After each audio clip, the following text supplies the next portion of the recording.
Good evening and welcome to the At Home with Architects webinar series brought to you by Brickworks. My name's Eve Castle. I'm the National Business Development Manager for Brickworks, and on behalf of our team across the country, it's my great pleasure to welcome you online tonight. And we're very grateful to have Adrian Iredale from Iredale Pedersen Hook joining us all the way from Western Australia. And I'll shortly hand over to Adrian to commence. Just before I do, as always, a few Brickworks events coming up to mention. I'll just share my screen now. So by now, many will have participated in some of our CPD events. Our virtual refuel program will certainly continue over coming months. Tomorrow we have a great CPD presentation coming up, and I'd encourage you, if you haven't received the invitations to those, to please visit the events page of the Brickworks website, and you'll be able to register from there. And on that note, I'd encourage you to keep an eye on that website, because Brickworks is shortly changing up the format of our Architecture Speaker Series events. We're really excited to be slowly welcoming people back to our design studios around the country, certainly more intimate group sizes than we've had in the past, and we'll be committed to continuing the live stream of those events, so that people right around Australia and in regional areas can participate in those. And so we hope you'll keep an eye out on those and join us for future events. On that note, I'd like to now hand over to my colleague, Darlene, who's Business Development Manager in Western Australia. And Darlene's had the pleasure of working with Adrian over a number of years and really getting to know him and his work. Over to you, Darlene. Thanks, Eve, for that intro. I have known Adrian for a number of years. I've been very fortunate to work with him. He's been a fabulous supporter of a lot of our causes and a great contributor. Whenever we've needed information, we've wanted input, Adrian's passion and creativity always comes to the fore when we've asked for it. So thank you, Adrian, for that. So I can also attest to how much he values long-term relationships. And when we speak about long-term relationships, I think Adrian himself will say his longest term relationship is that with surfing, which he's been doing for 41 years. And that's followed closely behind by the relationship he has with Adrian, Finn and Martin as a partnership at IPH, which is 33 years old. And then obviously his lovely family and his beautiful wife, Caroline, who he commenced his relationship with in 1996. So definitely a lot of long-term relationships and effort gone in there. He's also recently completed something that created a bit of stir on the Perth foreshore, the South Perth foreshore, numbat and frilled neck lizards. A couple of canopies that are 23 metres long and 9 metres high. So we're talking a 3-storey building, making quite an impact down there. And since their completion last year, they've made 4 TV appearances and they've developed an Instagram fan base. And even some of the local bars now have cocktails named after them. So I think that is quite an honour for you, Adrian. We'll have to pop down and share a cocktail in honour of the numbat and the frilled neck lizard. But right now I'll hand over to you so you can start sharing your slides and everyone can share a little bit of that passion that you have. Thank you. Fantastic. Thanks, Darlene. Thanks, Eve. And thank you, Brickworks, not just for the invitation, but for the ongoing commitment to actually keeping everybody in some ways engaged and also informed. I think if we didn't have the Brickworks speaker series and ongoing forums in Western Australia, we would not really have much at all in terms of dialogue with people outside of just our local community. It's been fantastic. But I suppose given the scenario where we're all at the moment, and to some extent Western Australia emerging quite quickly into old habits, it was really a time to reflect somewhat on not just probably the last few months. I think if anything that's generated this notion and this desire to reflect, but also reflecting upon when Finn, Martin and I first met. And what's really interesting is asking the question of, and you may ask yourself, well, how did I get here? Or we might be asking all of ourselves that, but how did we get here collectively in terms of the current scenario? But it's a question which we've always sort of posed to ourselves. And we had our 21st birthday as a practice this year. And it's an opportune time to really reflect.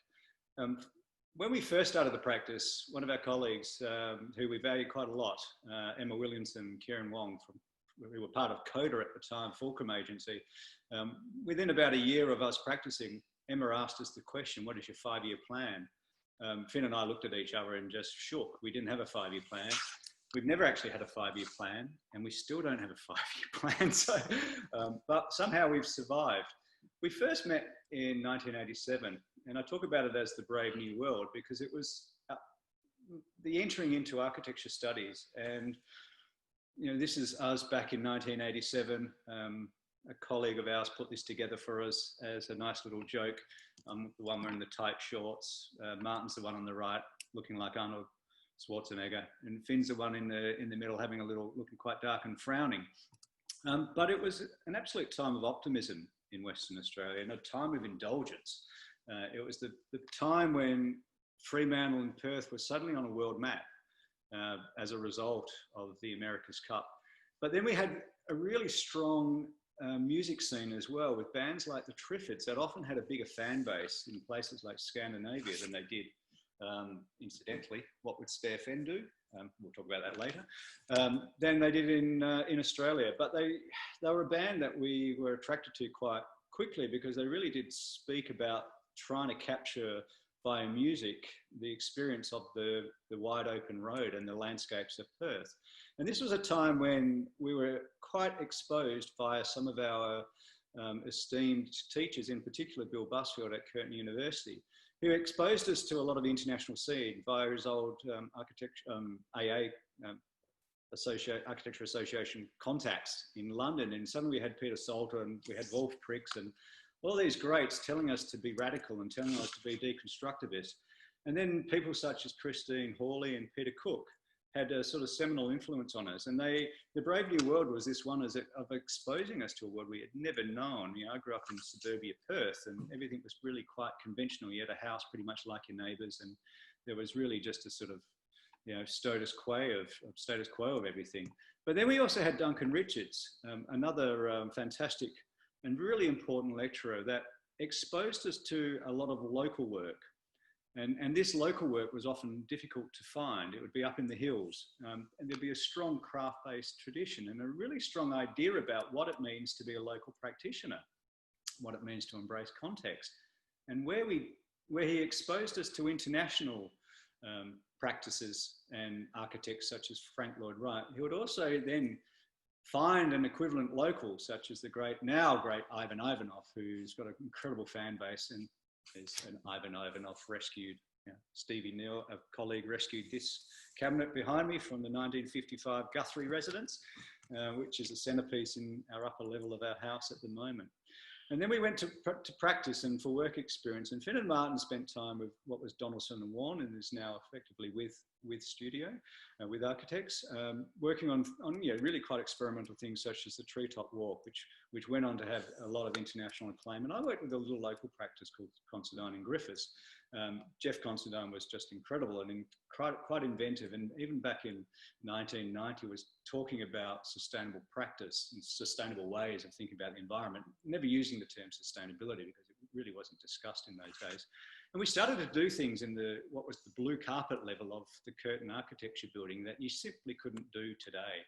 Things that were really, some ways, quite radical, hanging all this recycled material from a series of concrete walls, you know, an intervention which was meant to interrupt and meant to challenge everybody.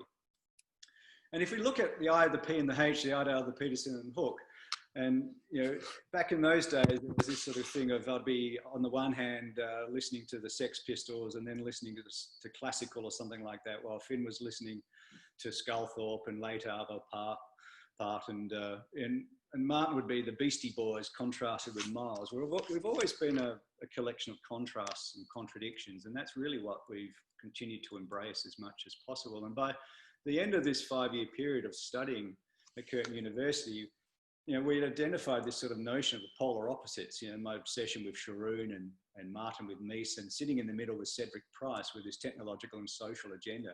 But what seemed to bind everything was Peter Cook and Archigram sitting underneath all of us.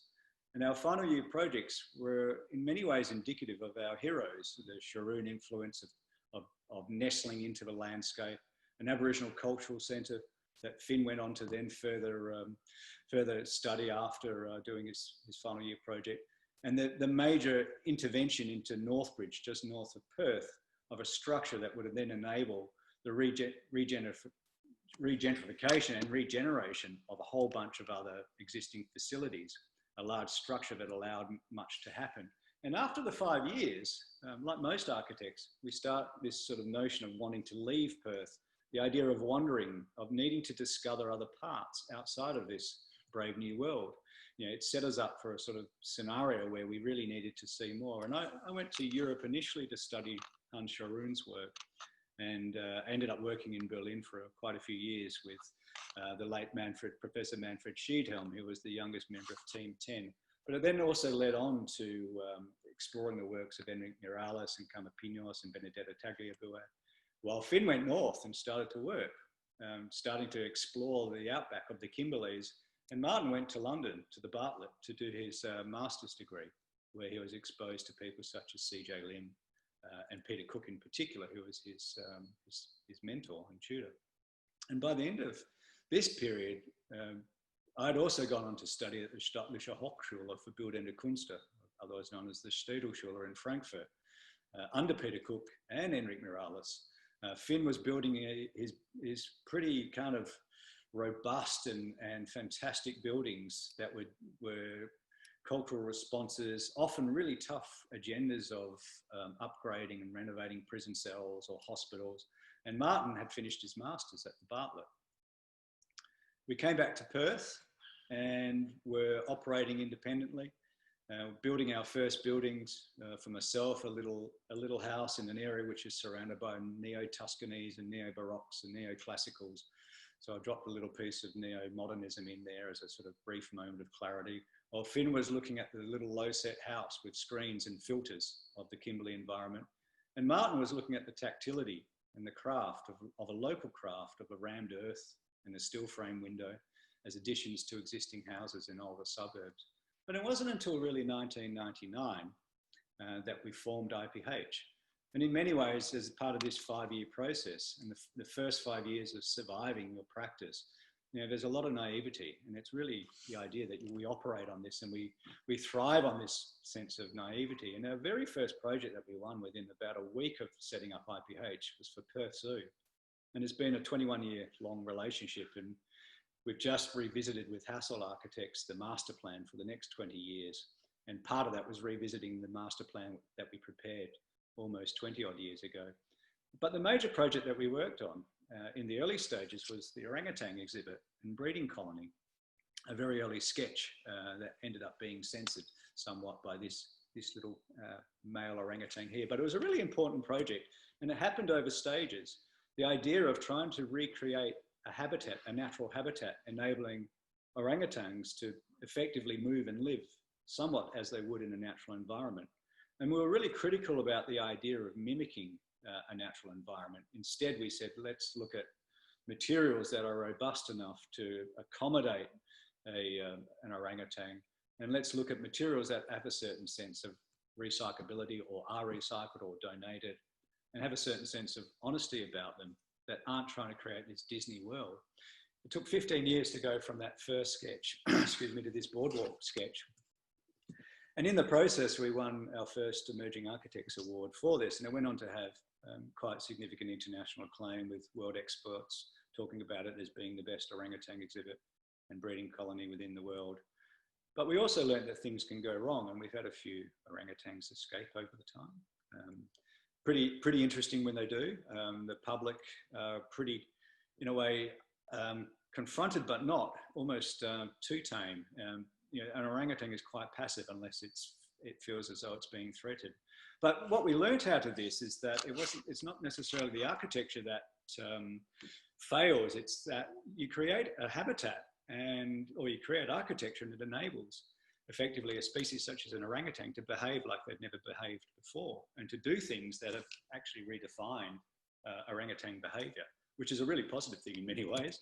And by the end of this 5-year period of the start of our practice, somehow we'd managed to survive on a collection of small alterations and additions in Perth suburban and inner city areas. You know, things that draw on context and nestle into context, more of a sort of archaeological approach to architecture. And this is, at the time, was somewhat contrasted by a collection of desert-based works, once more small projects that were more anthropologically based than archaeologically based. And over years, the two of these have merged together. We're always really mindful about our sort of references as well and the influence of our research and studies. And I'm more than happy to wear that as a sort of, as a badge in a way. And, you know, sometimes it's when preparing talks that one goes back into these projects and you remember a reference that you haven't remembered for 10 or 15 years, and you really need to bring it out and sort of just put it in place as a way of, if not just documenting it. And it was also the point where we had finished our first homes. My first place being a renovation of a townhouse, something which only had about 7 or 8 years of life when I purchased it, but I was really keen to actually place value in the history of a very short-term place. And through renovating it, started to uncover a whole series of strange events and razor blades in walls and all sorts of bizarre things which needed to be documented in some manner and captured. So this idea of time and history was really important. Well, Finn was there exploring the context of the Kimberleys with the low-set, fragile existence. And Martin had the apartment conversion in Melbourne, the introduction of a simple sort of element that would completely redefine the space. And like all practices, I think in those early years, and even now, there's the projects that get away, the ones that unfortunately remain unbuilt.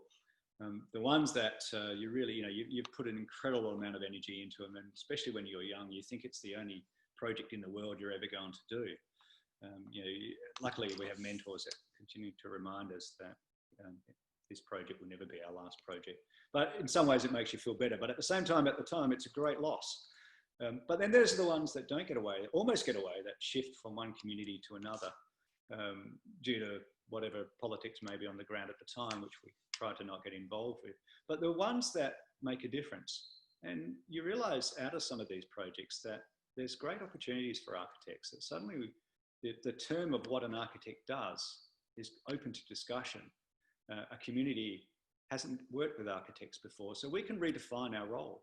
It's a really great opportunity, and you realise what some small things can do and the way in which the small thing can make a difference.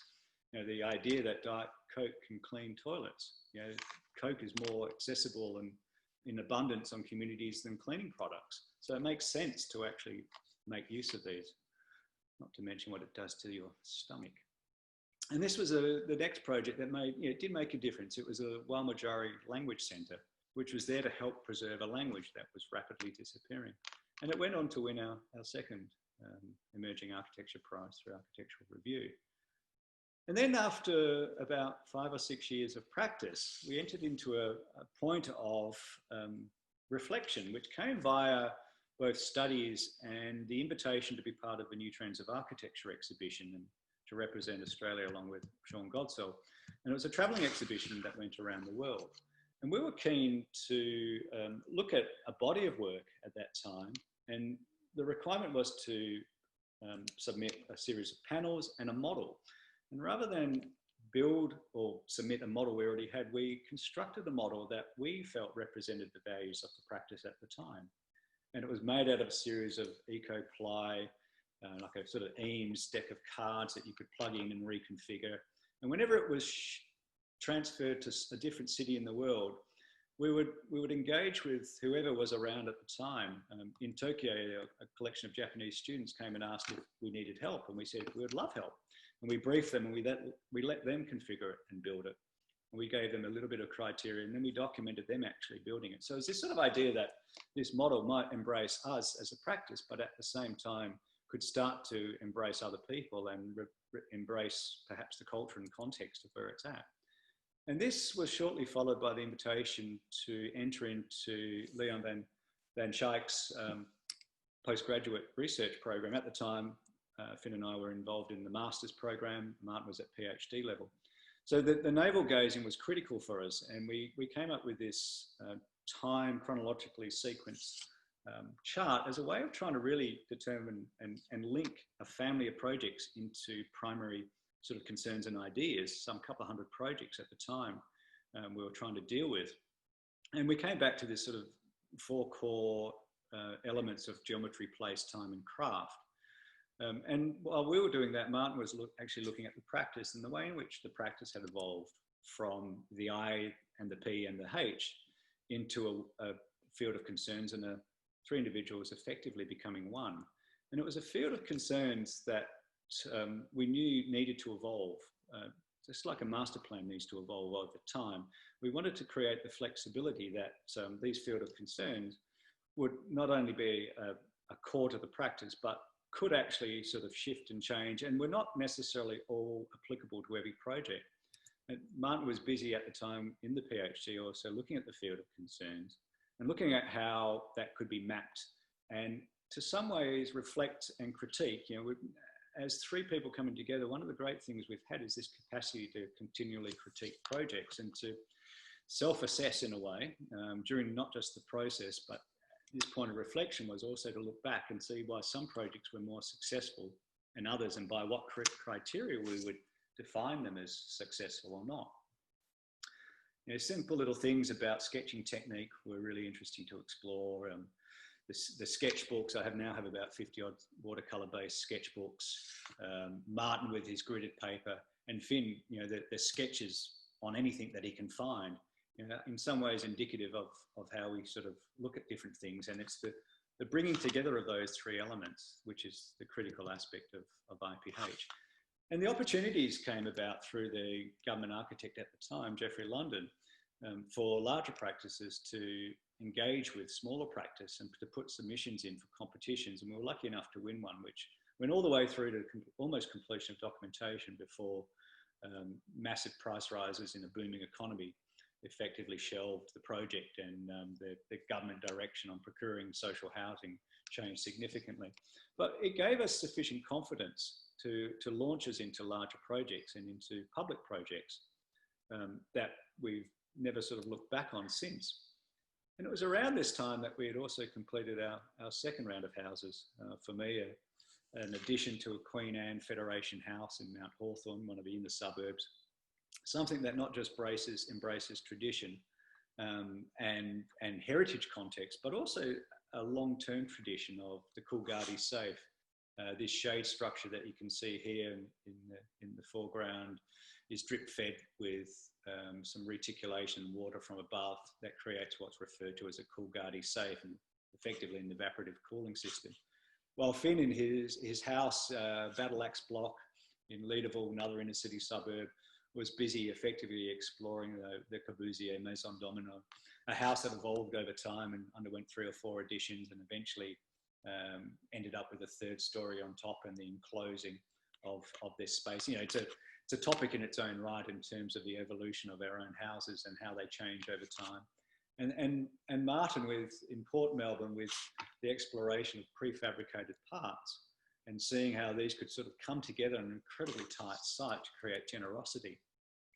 And then in 2010, it was a sort of critical point where we started to enter into larger projects, and we looked at how we might collaborate with other practices. And the notion of collaboration was one of collaborating on an equal basis, where we would share responsibility across all the stages of the project rather than us being involved in one, leading one, someone else leading another. So it was the true way of actually exchanging ideas and being able to sort of critically look at ideas, but also to critically engage and develop and to shift positions. And that's one of the beautiful things about a collaboration that works well, is you end up with a solution that everybody feels as though they're a part of, and there's authorship for everybody, and there's not this sort of determining factor. And it's been a process for us that has always evolved due to the kind of 3 parties of Iredale Pedersen Hook, and then all of the people that work with us in the studio. The idea that everybody has a voice, whether you're a student coming in on work experience or a director. And you know, we try to give a weight to all of those voices and allow them to almost have an equal weight, a non-hierarchical structure as much as that's possible, so that everyone feels a sort of sense of ownership and also the injection of new ideas. But in this particular project, we work with tag architects who we still work with today on various projects and put submissions in. And this was our largest project ever, actually, about a $130 million project for the world's first culturally responsive prison, minimum, medium, maximum security, male and female. So it was a pretty significant agenda, and we won this project on the basis of, initially, we had been doing the master planning based on our Indigenous experience and consultation process. Tag architects had the custodial experience. We had no custodial experience. And we joined practices as two small practices and demonstrated that they would have 4 directors for the duration of the project and a large enough team to service it. And what was intriguing is it entered us into a whole fantastic cultural context, a context that was so removed from the city of Perth, so diverse, and it really gave us such a profound understanding, not just for the culture here, but for the diversity of cultures within Australia and in particular Western Australia. And we looked at how we might organise a prison, how we might organise it to have a central focus, and then what should that central focus be? And the idea that the football field has been, in a way, the launching pad for so many Aboriginal people to come into, I suppose, more of a Australian arena and to actually be successful and to be acknowledged and respected. So we placed the football field as the heart of the development. And as you can see in the first image, the way in which everything unfolds around that. By creating a secure perimeter fence, we're able to relax security inside. And we were able to focus vistas internally and also externally out to the homelands, and to create a sequence of responsive buildings that would undulate, create a topography, create a landscape, and engage with the landscape. We kept as many of the existing species as we could, and the boabs that couldn't remain, we placed them into the central incoming road into the town of Derby. But it was a place in the end that's been incredibly successful, and it's enabled people to actually interact or to be alone, as per this figure, or to come together. You know, where do you see this sort of scenario of people that are effectively prisoners engaging with the people that work there in this manner? And this led to another project with Tag Architects for a courthouse that was trying to create a non-threatening and once more culturally responsive approach. And what was really interesting is the town of Kununurra is quite a picturesque place. But behind that picturesque nature lies some horrific statistics of aggravated and unaggravated assault. And you start to see that in the shift of buildings, you know, these fantastic high-set buildings from the 50s and 60s, which consider the environment, that self-ventilate, that fold down walls to the east and west, to Chicken Tree and Video 2000, which are an armoured response that suggests that there's a pretty tough environment. So we had to sort of mediate between these two, and we were really interested in how one might connect back to the landscape as a broader reference and as a very intimate reference, and how this might filter through into an environment that starts to capture some of the more sacred places of the surrounding traditional owners, and how we might bring that in a sort of sophisticated, somewhat abstract manner, but at the same time embody the experiences of places like Hidden Valley. And how we could open that out to the landscape, how we could fold spaces, how we could create a series of dynamic spaces that allow people to find their own place, allow potentially feuding families to find distance between each other. So creating a sort of sense of, at the same time, dynamic, but at the same time calming. You know, a place that people in the community can embrace. You know, the kids can come along and sit out the front and they can do their handstands and feel completely comfortable with that. And the community can come together and actually start to look at a courthouse facility as actually not a place where they are just sentenced, where they actually might come and, you know, show their artwork and start to have a sort of sense of pride.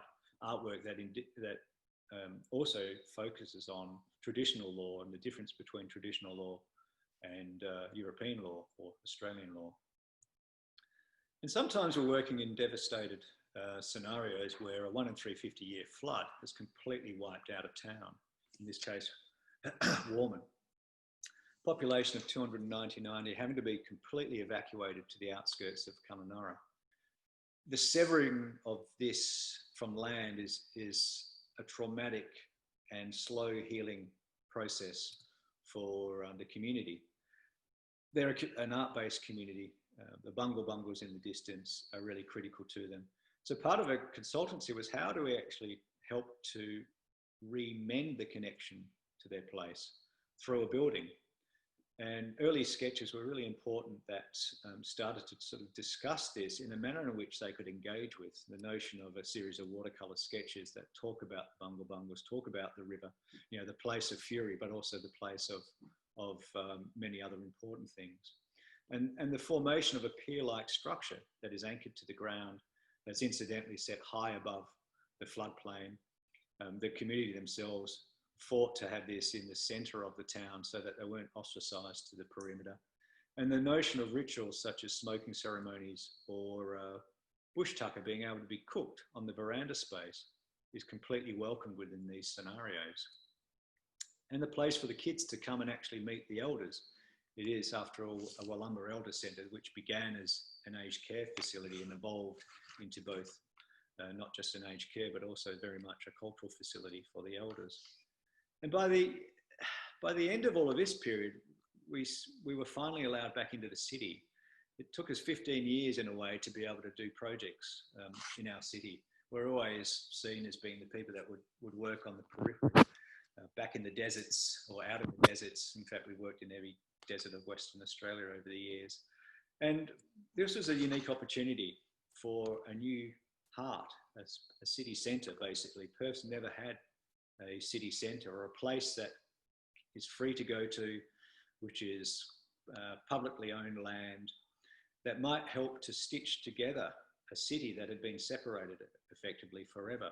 In this case, this was a project that we did with Lyons Architects and Aspect Studios. Fundamental project that's changed the city forever at many, many different scales. And a place that's called Yagan Square, named after the great beheaded warrior of Yagan. And a significant part of this was the ongoing consultancy and the process of working with the local Whadjuk people in a big forum, which enabled them to invest themselves within the project, to the point where they felt this was the first project where they'd truly been listened to and responded to, in a sense that they do have a sense of ownership over this. When we started the project, it was a really interesting point in time where, you know, we saw Perth as being very much a gateway to many other places. You know, it's both an economic gateway, but also a tourist gateway. And with that came a diversity of experiences. And obviously, based around recent events, you know, we've sort of shifted from what was once upon a time where Perth used to talk about isolation, the tyranny of distance, to being a gateway. And now we find ourselves actually embracing isolation with our closed borders. You know, the state that's now big enough for us to actually travel everywhere, and certain internal borders have reopened.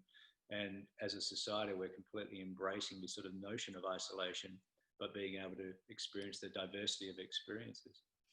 And we started this project not with the idea of a building, but with the idea that this building or this sequence of spaces already existed, that it had been eroded over time, that it was perhaps once a solid rock, and through the motions of weather and use, it had been carved out and fractured had occurred, and a meeting place resulted. And I think as a result of that beginning, it doesn't sit as being a building. It's not just landscape. Artwork is embedded, and the three work together to create effectively, yes, it's an urban space, but it's an urban space which is very much based around the notion of landscape, or the notion of experiences of distant spaces, you know, fractures and folds, and then referencing things that are past, great lakes that once existed on this site, that can be embedded with, in this reconciliation week here, that can be taken over and effectively start to talk about cultural content and cultural experiences that everyone can actually then have as part of that experience. And the idea of bringing children to the highest point of the experience, where they are elevated looking into vistas around the city that were never seen before, and the manner in which adults suddenly become giants. And the ephemeral nature of mapping and seasonal variation of places that dry up, of surges of water and footprints that remain for a short period of time. This project then led on to other projects within the city, smaller projects, but equally projects that were just as important. What can occur from a small project, even in the city, what we'd learned from the desert in terms of lots of small projects having a big influence on communities can also have a big influence on the city. This one, it was called King Square when we started. It is now called Monash Park, which is named after the red-tailed black cockatoo. We did with Lions and Plan E landscape architects. And for this, we stepped out of the site to look at connections.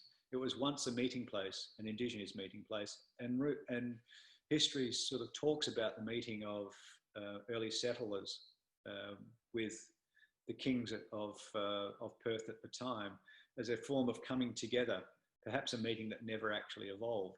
But it is a crossing point between the Perth Arena and Yagan Square, what we talk about as the Perth Arena as being the battleground or the Colosseum, and Yagan Square as the more passive community-based. And to the north, Remnant Lakes, and to the south, King Street and the grid of the city and the empire. And the two come together in a series of elevated tubes that talk about water but don't contain water, and talk about meeting but don't meet. And it was actually the first project in over 100 years that has bridged the city to Northbridge. A railway line has always cut that connection. So the little project of a little so-called square reconnects major parts of the city, but also ephemerally reconnects ideas in history and places of meeting. And then we move further south of the city to the foreshore of the river. Elizabeth Quay by Ashton Raggett McDougall and TCL, landscape architects. Once more, a very small intervention within this great development of Elizabeth Quay. A small intervention which had a lot of responsibility. It was, the brief asked for it to become a gateway to the city. A point, when we saw it more as a sort of Elizabeth Quay as being a point of initial contact, an impression, and also a point of leaving in memory. There's also a point, incidentally, where other tribes would come to wait, to be invited back into the Wajak land and the meeting place of approximately where Yagan Square actually is. So we saw it as somewhat of a gift. It was a little gelato kiosk, but we saw it as being somewhat of a gem of the pink and the champagne diamonds of Lake Argyle, how it might actually represent more than just necessarily the city, that it might start to look beyond as a point of arrival. And that this gift would be seen from above and seen from below, that it would change between day and night. Pamela Gaunt, the artist, worked with us on the facade systems of embedding artwork into the glass that would then reflect and would shift across the spaces inside the little gelato kiosk.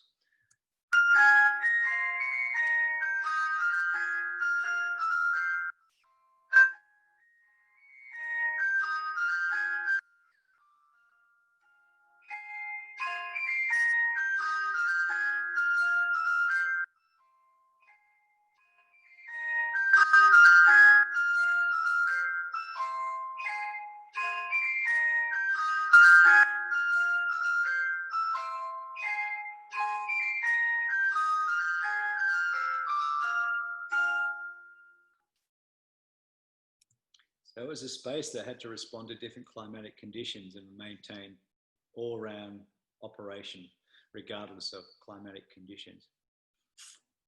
We've also been really interested in the idea of scale, and as part of working within the city and city education and schools, the opportunity to work on a primary school on an addition to a heritage building was really a fantastic opportunity. And to look back on some of the research from previous years of Adolf van Eyck and Herman Hertzberger, where they indulge in the idea of scale and the notion of trying to make a tiny city of each building, or trying to, seeing the city as a huge house and the house as a tiny city. So we started with the idea of the child sitting at a desk with a pencil, and then the way that child might sit in relationship to other children within the room, that classroom in general, the laneways that surrounded the site, the notion of a civic presence within a suburb, a relationship to other areas within the school, but also stepping out, how it relates to, this particular project sits at the intersection of a series of towers, industrial towers to the east, a tower of remnant, fantastic planted, mature trees of Hyde Park, the city to the south, and the church towers to the north. And how we might shape the building around some of these aspects of allowing the heritage building to still be seen, creating a vista and the notion that this small building might actually create an entryway to the school, a formal entry that it's never had before, and literally roll out the red carpet. Or the idea that we might create special spaces, unexpected spaces, or outdoor learning spaces that we've created by grouping together small veranda spaces that are typically just on the periphery, grouping them together to create elevated outdoor spaces that have a vista back on to the city. So once more, the smallest kids within the school start to have the best views and are elevated the most. And how this might also relate to things that already exist within the school. The idea of highlight windows or voids of glazed tiles of surrounding shop fronts that talk about sort of a retail and commerce. And the idea of banded brickwork sitting on a pedestal, or the quirkiness of the small details of the smaller houses opposite that might be reinvented through a polycarbonate material that glows at night. So the civic nature of this as becoming a gateway to the school and a gateway between a series of different towers, and the fact that at night this might glow gold as a sort of counterpoint to representing the idea of the tower of religion to the north and the wealth of the city to the south, and our little strange glowing object here. And the opening up of corners, breaking down the idea that school classrooms need to be enclosed and not relating to the street, that they shouldn't be related to the activities of the street, that that's a distractive element. We challenged all of this and got away with it. And the notion that those interior spaces might also start to be educational in their own right. They might start to track the winter solstice, as you can see here. Or they might just prompt the teachers to use them as a special corner and set up a reading space or something of that kind. But ultimately, it's about facilitating a community, and these inner suburbs are fantastic in that they start to really have a strong sense of ownership by the surrounding community. And security comes as a result of that. The buildings are continually used after hours by surrounding residents. And that brings with it a sort of sense of not just ownership, but a sense that, you know, they form part of the community facility. Our own references are really interesting as well. We like to reflect upon projects. Often it's after, or sometimes it's at the time. You know, the way in which the civic presence of brick from Stadelschule Town Hall by Ava Alto in a heavily wooded, forested area, or the generosity of Bollis and Wilson's Münster City Library, where a new laneway is created that focuses on a church, or even in a commercial building by Bollis Wilson, that a new laneway starts to open up new ways of actually viewing the surrounding context. And more recently in City Beach, we completed a residential college. It's a home away from home. So the country kids, the gifted and talented country kids that need to come into the city to continue their education due to the lack of facilities for them, would come, and this particular building would be more like their living space and their after hours tuition and their dining space. There's therapy rooms, there's first aid rooms, there's administration rooms. It would sit between the idea of the city, the beach and the city. We would capture vistas of both, and then to the south, Bold Park and a bit of bush. It would wrap around an existing tree, a tree that has been part of the community for much longer than this school has existed and this building has existed. So we felt it was important that not only would that remain as a community asset, but it would also be the figure for which the building would wrap around and focus on to create comfort and a sort of sense of secure arms. Eventually the building would break free.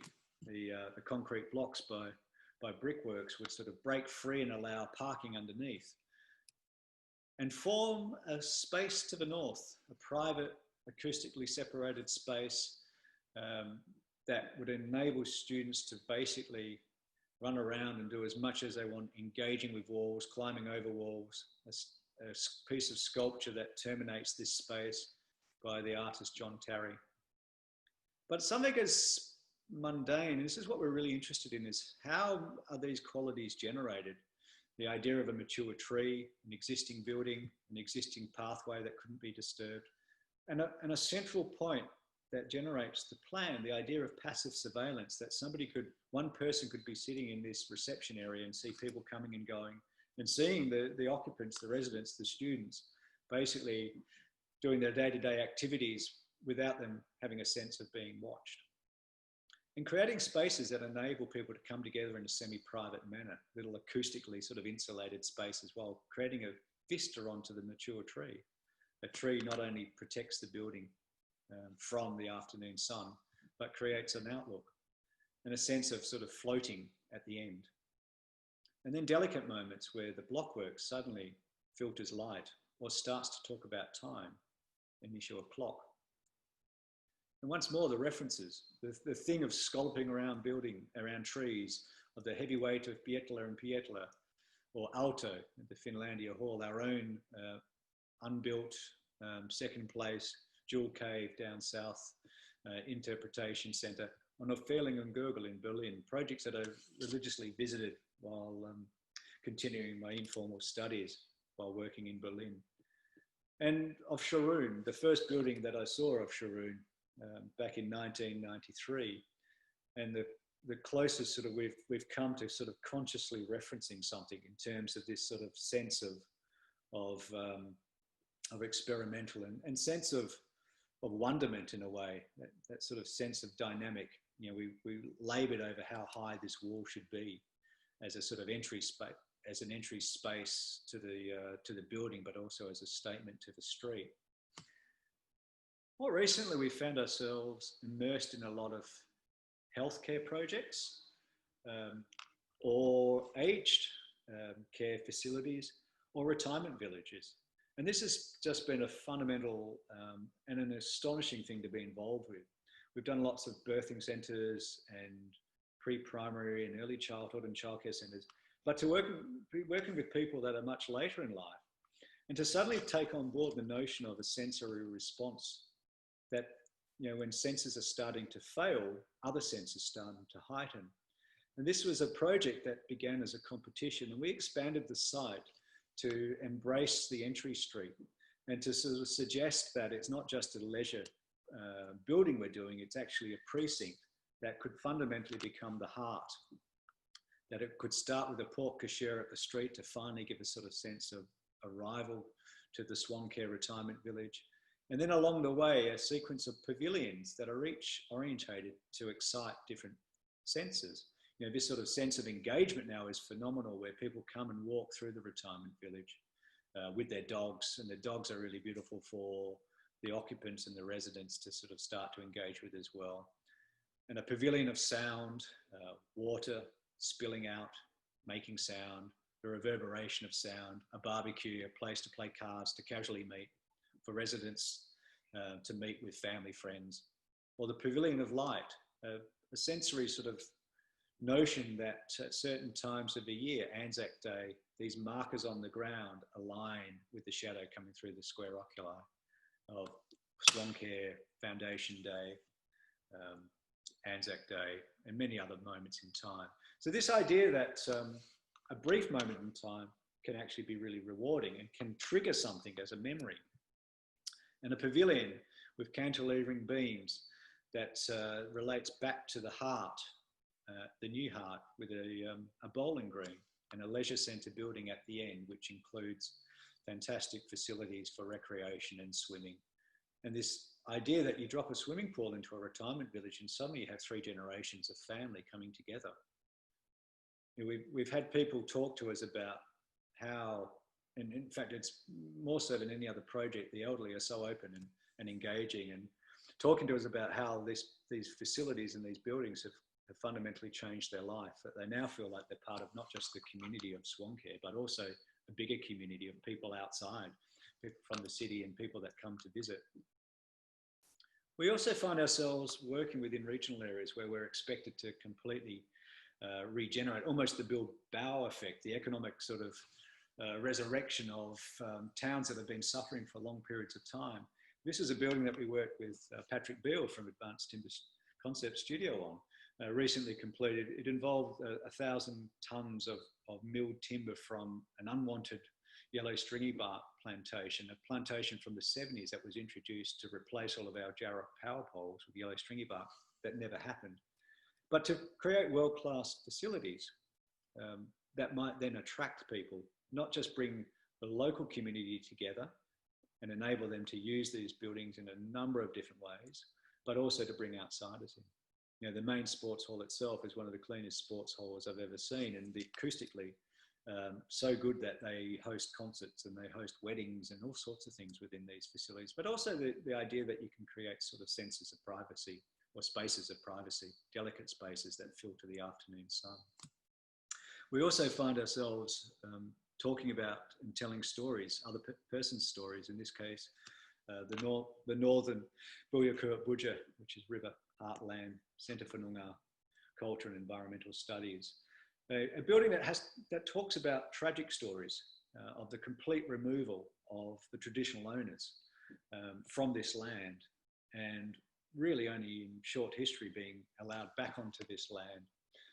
But to talk about it in a manner that, yes, they are hard stories, but to also look at how the building might start to help regenerate an economy and a craft and a source of income, a facility that's managed by traditional owners, effectively owned by the Shire, and the way in which it might have one face that looks back onto the town, rather kind of not necessarily defensive, but precise. The openings are very, very precise.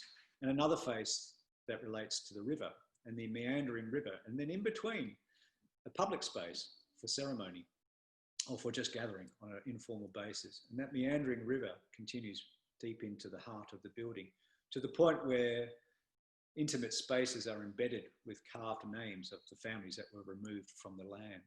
And then more recently, that led on to working as well as a previous project with thylacine exhibit designers, Canberra-based thylacine, with the State Museum, doing a number of the actual galleries within this museum space.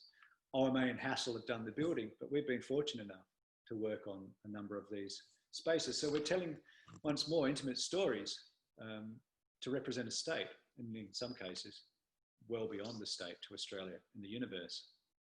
We continue to work at Perth Zoo, a recently finished lying exhibit. And one of the really interesting aspects of working at a zoo is the nature in which, right from the very first moment, we found ourselves launching into industrial design. Spaces that are really unfamiliar for architects, but spaces that are really unfulfilled within places of Perth. So we had to learn these skills. And in this case, a sequence of slides and doors that are all color-coded and symbol-coded. Colors, particular colors were selected around trying to avoid certain colors that a large percentage of males are colorblind to. And so we ended up with these brighter colors, and then the symbols start to also help represent. So they can open and close these particular slides with safety so that lines don't potentially get out. And then this led to a project that Darlene mentioned at the beginning, a very recent one that we worked with Place Laboratory and ETC on, where the character of a neighbourhood, this time South Perth, just literally opposite Elizabeth Quay, has been tragically and in a way drastically changed over more contemporary time due to reconstruction. So the idea of introducing a new plaza was to try and facilitate the idea of bringing community together, a place for tourists to come to and visitors, but also a gateway into South Perth, and a gateway that would lead up to Perth Zoo. So we embraced this notion of animals as part of the project of the parading animal. Perth Zoo, incidentally, would parade animals to exercise them down the streets and along the foreshore here, and the very first animals to arrive at Perth Zoo came via barge. And with consultation with Perth Zoo, the frill-necked lizard and the endangered West Australian numbat were selected for those very reasons, that it represents not only the conservation values of Perth Zoo and their ongoing agendas, but also, in a way, the exoticism of the frill-necked lizard. And that we might superscale these so they could be seen from the neighbourhood Kings Park or via arrival from the ferry. They might bring once more people together, skaters start to congregate under them and around them. And people can feel comfortable climbing over them and engaging with them. For ourselves, we found it very much as the idea of how do we find both an abstraction in these, a bit like the early workings at Perth, where we really didn't want to create literal reproductions, that we wanted to try and create a sort of sense of intrigue. The concept of working with origami was fundamental to this. Not only does it abstract the actual source, it also creates a structural logic through stiffness of folding plates of, in this case, 8mm aluminium, relying on very little additional structure. So we get to now, a critical sort of point. 2020, the world's changed radically within the first few months of this year. But we've been looking on it optimistically, and the idea of reflecting in 5-year increments really began because it seems to be that's where architecture starts. We start in a 5-year course, then there's the 5 years of wandering, the 5 years of starting a practice. And we get to a point where our practice has now been in existence for 21 years. And we're at that sort of, I suppose, middle point of a career. We've done lots of small projects, and we think collectively they make a big difference. Even the biggest of our commercial or government projects are still created through lots of small projects. We're on to our 3rd iteration of homes. I've been working closely with Darlene at Brickworks with salted praline on the outside and Austral carbide on the inside to create a sort of reaction to a fantastic little development in City Beach where walls, you know, it's an experiment which is in a way Leverentsian inspired of how do we minimise the cutting of bricks but conform with Australian standards of mortar. The results of that will come later. It's currently under construction. And Finn's doing a prefabricated timber addition to an old Federation house in Shenton Park, while Martin's been carving butter in Melbourne, Alfred Park, as one does in Melbourne, where you're squeezing things and carving things between tight spaces. I think we're still the same as where we began. I still, yeah, that relationship with surfing is an absolute necessity, and it's been one of my saviours during the whole COVID lockdown. Luckily, our beaches remained open and were absolutely glorious at the time. Finn still loves to escape into remote areas. Martin has to take to doing these sorts of forums in order to communicate and talk, but he's enjoying it and he's loving it. We've understood that it's one great cycle, that as much as the concentric rings might grow, it all relates back to this pot of gold in the middle. And I think the pot of gold in the middle is these relationships that we continue to form and create and nurture over time. We started off as Iredale plus Pedersen plus Hook. We became Iredale Pedersen Hook, often now known as IPH. We know we're not going to redefine ourselves in order to maybe sort of pretend we're emerging architects. We could become Hook, Iredale, Pedersen, hip architects, but that's not us. We're, as you can see, not hip. And I'd like to finish with this. A valued colleague of mine, David Hartree, once asked me, many, many years ago actually, when will you stop treating architecture as a hobby? My response to him was, when I retire. Sure, we don't treat it as a hobby, but I think most architects, that when you're so passionate about it, you spend so much of your time traveling the world, reading books at night. You know, who goes home and reads architecture books at night time? Not many professions do that, or read books about their profession. And yeah, in some ways it is a hobby, and we somehow manage to survive financially, but we wouldn't have it any other way. Thank you very much. I'll stop sharing. Thank you so much, Adrian. That was a wonderful presentation. I feel like we've had a great opportunity to see a little bit more of Western Australia through your projects. And again, just really interesting to see how you've evolved, I guess, as a practice and had a different path in terms of your global influences there as well. At this point, I will invite people to ask questions via the Q&A button down the bottom, and I'll have a look at those. But Darlene's got a couple just to sort of start us off. So. Thanks, Eve. I was actually thinking about Warman initially, Adrian, saying we know you've got a lot of award-winning projects, but I was curious about the feedback from the end user, from the communities that are operating in those spaces. And initially it was, relating to Warman, but then I thought, hang on, you've got Swan Care, which is an elderly community. What is the feedback you're getting about how the spaces are working? In many ways, that's been one of the fundamental things that we've learned, is about the difference architecture can make. And to begin with, we learnt this more scientifically through Perth Zoo. We always struggle as architects to talk, we talk qualitative, whereas the world always wants to talk about quantitative aspects in order to measure success. And we always have focused on, in many ways, around the idea of time and culture as a way of invigorating spaces and responding to need. Perth Zoo enabled us to actually have scientists come and study the behaviour of animals and to literally document it, and then to write up reports about it. So on that basis, we were able to then conclude that introducing architecture that allows them to live in different ways makes a massive difference, especially on health and on experience. One thing I didn't mention about Perth Zoo, there was Zing Zing was the beautiful male who was the only male initially in the colony, but was a diabetic and was obese, had struggled a lot through diabetes, wasn't active.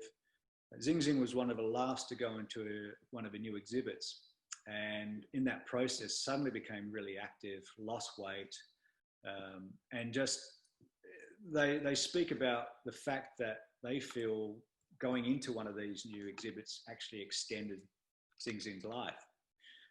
And we'd like to think that's actually part of the value of architecture. Swan Care is a more recent one where it's really people are really emotional in terms of giving feedback, and you don't often have that. Working in the desert is often a very difficult thing. The deserts have been, and the communities have been so subjected to a lot of promises often that haven't been delivered. So they're often quite skeptical about when the architect comes in and starts to talk about a project, and we're always really cautious about making promises within the desert and the communities. But over the years, we've found that we've had our successes, and I wouldn't say failures. There's projects that have taken a long time to be occupied, but often that's been due to other issues that are not related to architecture. And some of those are ongoing with communities, but we've seen that once spaces are occupied, that they have had a profound effect on behaviour. West Kimberley Regional Prison has been a really interesting one, because how does one measure the success of a prison environment? And long term, they talk about rates of recidivism, but that's a long-term measure. And a short-term measure is they talk about rates of internal violence. And they've had really low rates of violence within that prison. And that goes back to the quality of environments and also the freedom that's placed upon occupants in a scenario like that. But a lot of that also comes back to the architecture is one thing, but the way in which these facilities are managed is also another really important aspect of design, which we lose control of. So over years, if facilities aren't managed properly, and if the occupants aren't giving the right opportunities and encouragement, then we can find that things struggle, that they don't quite live up to their expectations, or in a way live up to their full capacity. I might ask a question, Adrian. You mentioned you have a new home under construction at the moment, and I know your lovely wife, Caroline, is also an architect and graphic designer and designer. I'm interested in the design process, and if we were to get a tour through this new home, what sort of influences would we be able to pick up on? Yeah, it's been a fascinating process, this one, and it's still going even now. We're redesigning things as we're building. We've luckily put ourselves into a flexibility where we do have some capacity to change as we move along. And part of this idea of letting go, I think, is a good one as well, where, and this is something we've learnt over years, where when we start a project, and to sidetrack a little bit, in the early days of practice, a lot of journalists had problems trying to define our work. And they would say, you don't know whether you're going to get an I, a P, or a H, or you don't know what you're going to get from the practice. And that's something we've actively embraced. And a lot of that is also about our working methodology of embracing the input of others and starting a process of design where you don't know the outcome and you don't want to know it, and it actually evolves progressively, especially when we get these opportunities to work with communities where their input is critical, and it takes time to be able to really extract and embed that within a project. So in a scenario like our own house, Caroline and I started by imposing a few rules. And the first rule was to minimise the cutting of bricks, and that it would be a predominantly brick house. And that was in some ways a reaction to the design guidelines of the area, where everything is somewhat of a sort of reinterpretation of international modernism. And we read through the design guidelines, and face brick was one of the permitted materials, yet there's very little face brick in the surrounding estate. So we thought, well, let's look at this material, which I've had a love affair with from student days. And you know, I've travelled around the world on scholarships researching brick, especially in Scandinavian countries. And Leverance was a big influence in that, in terms of his work of trying to minimise the cutting of brick and you know, all surfaces, embellishing brick, and the really kind of careful admission of light and how one might reflect that back into space. But also our bricklayers now, through this working method of, in a way, some ways letting go, are starting to come up with their own ideas, because there's a lot of aspects of the construction, because we're launching into something where it's impossible to know all of the details, and it's impossible to know what, you know, we anticipate a lot of it, you know, and we'll talk about this in detail in another talk when we do a tour. So impossible to know everything. So we've got two fantastic bricklayers, Jason and Jerome, brothers, that are actually dreaming about the project now. Jason tells, I don't know whether it's a nightmare for him or whether it's an enjoyable dream. And you know, recent developments is where we had some leftover glazed brick, and we decided to embed them in a wall up on a rooftop terrace. And Jason sent us back we briefed him, and then he sent back what he thought would be really good as a sort of installation, almost as an art piece. And Caroline looked at it and went, yeah, yep, beautiful. Let's give him a high distinction. And that's what's being built tomorrow, actually.